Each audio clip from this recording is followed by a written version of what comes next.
In this class, we're going to talk about the selection process in human resource management, how to select employees and what are the processes that may be undertaken. And more specifically, we're going to talk about assessment centres. Now, assessment centres are quite common in graduate recruitment, often used by organisations when they want to recruit staff who are perhaps going to go into middle management and who perhaps eventually will go into the higher echelons of the business. So care must be taken to pick the right candidates right at the outset. So they may use outside experts, outside of the company, experts who work in assessment centres, who have an expertise in selection. The process includes assessing a group of candidates by use of a set of competencies related to the job on offer. So, generally speaking, if a company decides to use an assessment centre, they may get the applicant to work or to attend with other applicants, and they then give the group different tasks and assignments and engage in different activities, interviews and so on. And out of this process, the assessment centre will make a recommendation as to which candidate is most suitable for the task within the business, and will report back to the business, and perhaps that person will get the job or maybe not. It depends on the business. But the assessment centre will report back. And that's, in a nutshell, what an assessment centre does. The tasks outlined must be relevant to the job and provide the necessary feedback to the organisation regarding the candidate's ability. So, number 3 on this list is what the assessment centre does. It knows what the tasks are, it assesses the applicant in the context of those tasks, and then it reports back to the organisation. Assessment centres were developed as a means to allow candidates to communicate their abilities to employers. So it helps the candidates as well as the employers. The candidates now can justify their application to the business by going through this task or this set of tasks in the assessment centre and getting a recommendation from the assessment centre that they are in fact suitable. Now, that's a strong endorsement of their application. Typical tasks involved in the assessment centres could be looking at individual or group work, looking at the individual, or perhaps looking at the individual working within a group to see how well that individual relates to the other members of the group and how effective that member is as a part of a group. Companies tend to be groups. We tend to work in groups a lot of the time. There could be written tests, or there could be psychological testing. Psychological testing normally are papers which are recommended by experts, and some questions and tick the boxes, and then there is some sort of understanding of the weak spots that a person has, and perhaps the strong bits as well. There could be oral presentations, asking them to do a presentation, making sure that they're capable of articulating a particular argument or a particular point. Generally, being able to present. And so-called in-basket tasks.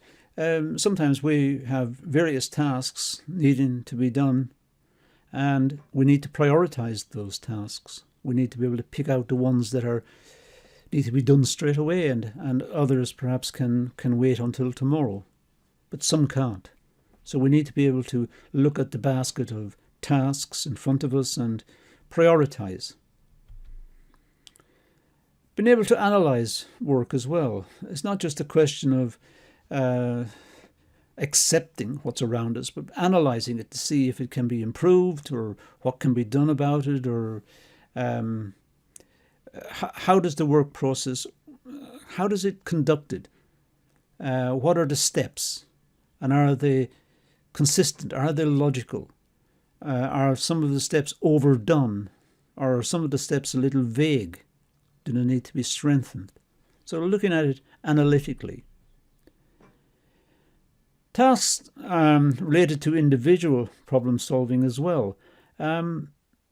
Just within our own work within organizations, we often come across individual problems that a blind spot, something we haven't come across before, and perhaps we need additional help to get across it, something we can't figure out, something we can't do, or perhaps something we can do, and we can share that experience and that knowledge with colleagues who are struggling.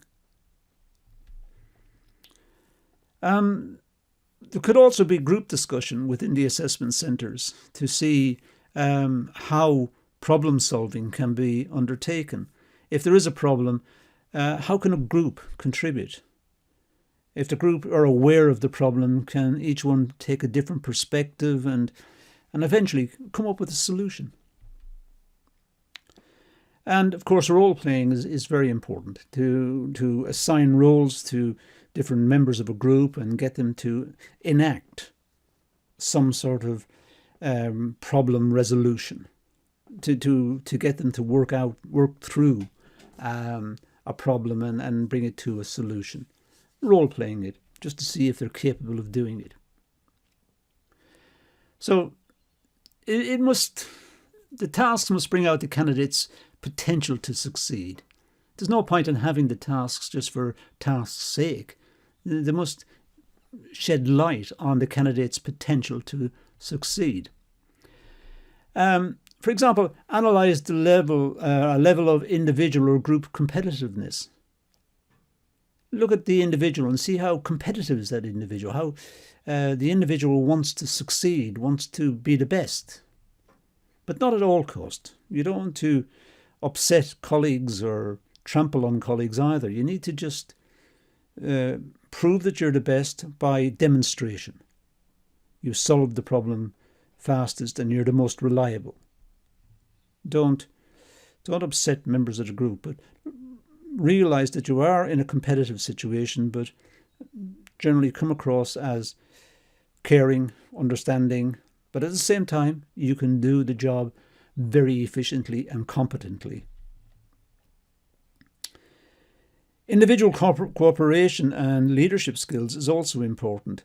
Looking at the individual and being able to appreciate that individual has got leadership, is able to lead others and make recommendations and suggestions that are useful and others can follow and understand very clearly.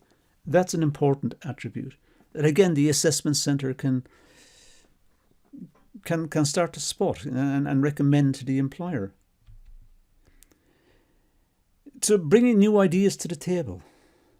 Someone who's interested in the work, and not just interested in the work, but is engaged with the work and is thinking about the work and can bring new ideas and suggestions.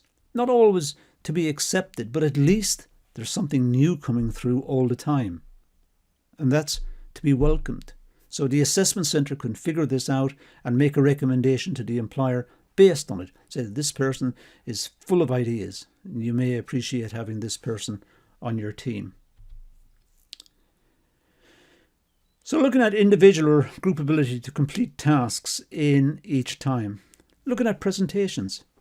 Looking at how they organise presentations, who leads the presentation and how is the presentation constructed and how did they go about doing it and what were the problems when it was done? Where did it fail? What are the criticisms of it?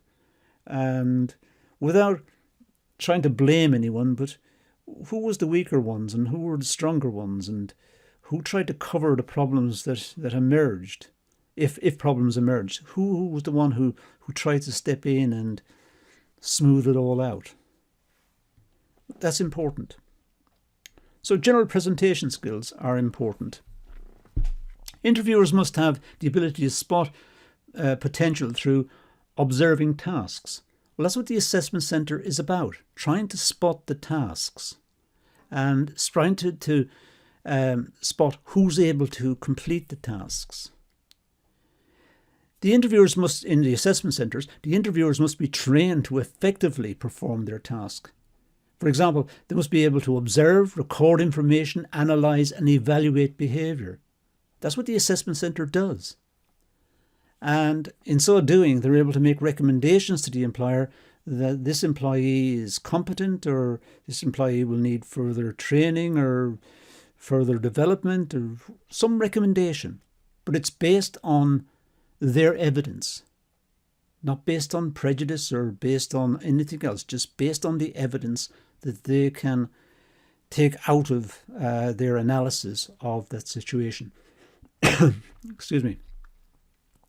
They must also be able to compare findings against job descriptions and job specifications, or person specification. They must know what the company wanted when they advertised the position, and then they must be able to compare that with the person who turned up, or the people who turned up, to see which one most closely matches that specification. And that's assessment centres, a valuable topic in the HR area of study. Thank you for watching.